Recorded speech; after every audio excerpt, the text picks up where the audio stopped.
comece contando um pouco pra gente como que você entrou nesse mundo automotivo. Isso é paixão de criança? Boa tarde, tudo bem? Como vão? Ótimo. Boa tarde, galera em casa. Boa tarde pra você também aí na mesa. Cara, eu acho que eu fui jogado dentro dessa cena. Acho que boa parte de nós, inclusive nossa geração, manhãs de domingo, meu pai ligando televisão pra ver Fórmula 1 e tal. Era a cena, né? Era a cena, os estertores ali, final da era Piquet, né? Eu peguei isso muito, 85, 86, 87, são as primeiras... Eu já lembro do Senna na Lotus amarela. Você lembra disso ainda? Dessas imagens? Eu lembro. Eu tenho umas imagens meio bizarras de infância, assim, sabe? 3, 4 anos de idade, eu lembro de camping. Você é de que idade? De que ano você nasceu? Eu sou de 83, minha eu idade. faço 40 sábado. Oh, então já um parabéns antecipado. Opa. Eu sou da mesma época, dos mesmos domingos de manhã, mas confesso que eu não lembro do Senna em Lotus amarela e por aí vai. Então, e aí, tipo, eu lembro muito de ver isso, meus pais e tal, só que eu considero que eu entendi muito cedo, com 11, quando o Senna morreu, no dia seguinte, que o meu negócio era o esporte. Muito legal, pô, acho que foi o meu primeiro contato com a morte, sabe? Sim. E aí, continuei assistindo, né? Eu lembro que muita gente falava assim, nossa, mas acabou, não tem mais graça. Não, tem muita graça, continuei vendo normalmente, né? Eu sou um desses. Então, eu acho que é um esporte magnífico, gigante. E aí depois a gente não foi educado a isso, mas como você vai percebendo que o automobilismo, inclusive, é muito grande, é muito maior do que a própria Fórmula 1, né? Sim. Que evidentemente é a joia daquela coroa, mas né, nós temos que entender aí que tem muita coisa muito legal. Inclusive, muitos pilotos têm dificuldade de entender isso, não conseguem chegar na Fórmula 1 e tem um certo tempo de aprendizado para entender que, calma, existe vida fora disso, vida boa, com esporte sério, com carros bons, etc, né? Que não tem uma mesma fama, talvez, uma Fórmula 1, mas tem muita categoria aí que cada vez está crescendo mais, inclusive aqui no Brasil, né? Exatamente. Se o cara quer ser piloto profissional, tem campo em tudo quanto é lugar, né? Então, é isso. A gente aqui meio que foi educado a um Fórmula 1 centrismo, uma coisa assim, mas a verdade é essa, né? E é isso. Então, foi com os meus pais, com meu pai, com minha mãe assistia muito também, e aí... Tua mãe também? Eu lembro dela, putz, pneu, eu lembro uma corrida em Monza, Lotus amarela, Sério? uma coisa assim, o Senna não parava, e aí, tipo, tinha pneu velho, os outros vinham chegando, uma coisa assim.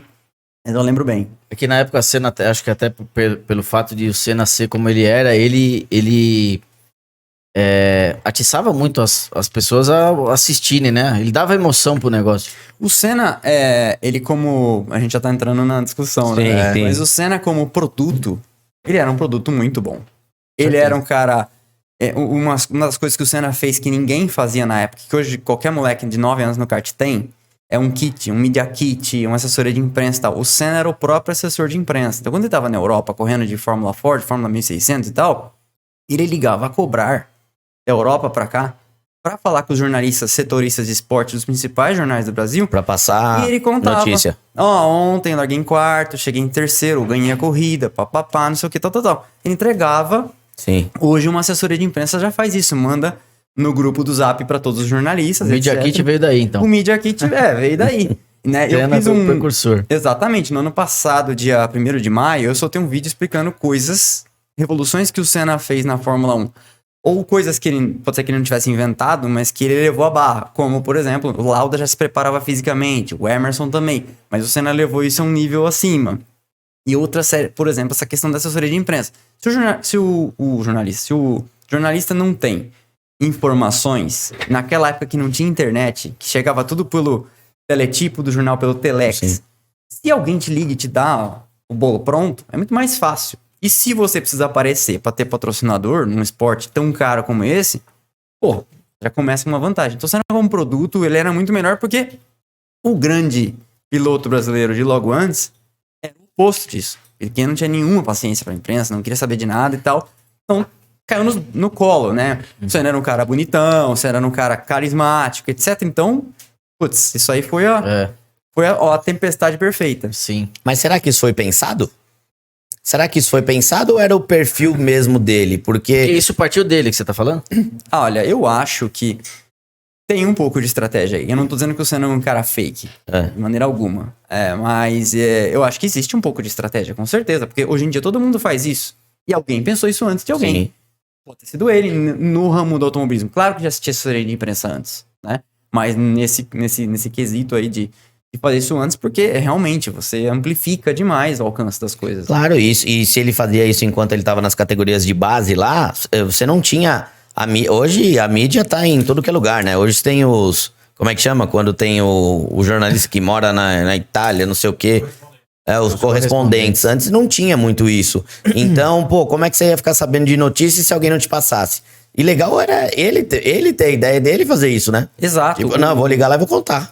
Exato, aquela biografia do Ernesto Rodrigues, que é uma das principais, inclusive deu embasamento para aquele documentário que foi feito pelo Canal Brasil, etc. Ele conta isso, que antes dele ir para a Europa pela primeira vez, ele foi conhecer os setoristas de automobilismo de cada um dos principais jornais do Brasil, Jornal do Brasil que tinha no Rio, o Estadão, a Folha, etc. O Globo. E ó, eu sou o Senna, Paraná, tô indo pra Europa, pá. Ah, então quando ele tava lá, isso já fazia parte da estratégia, realmente. Exato. Isso que respondeu o que eu tava perguntando antes, porque eu falei, pô, será que ele viu talvez uma oportunidade porque o Piquet era mais fechadão e tal? Mas não, foi uma maneira também dele se divulgar, independente de quem tava antes, né?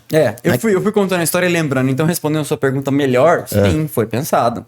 O que é muito diferente de dizer que o Senna é um cara artificial e fake, pelo amor de Deus. Não tem nada a ver uma coisa com a outra. Tô até olhando pra câmera aqui pra E outra. não sair de hater. Ele ainda complementava fazendo o que ele fazia na pista, né? Exato, porque não adianta você ter uma baita assessoria de imprensa. O cara avisava, olha, vai ser notícia. E era mesmo notícia, né? Exato. Porque o cara fazia notícia. Exato, você pega um Mick Schumacher, pode ter a melhor assessoria de imprensa que foi. Bateu tantas vezes ano passado Que a Haas não falou, meu, desencana. leva Deixa pra lá. embora, pelo amor de Deus. Pode até ser rápido, mas torta o chassi não dá, né?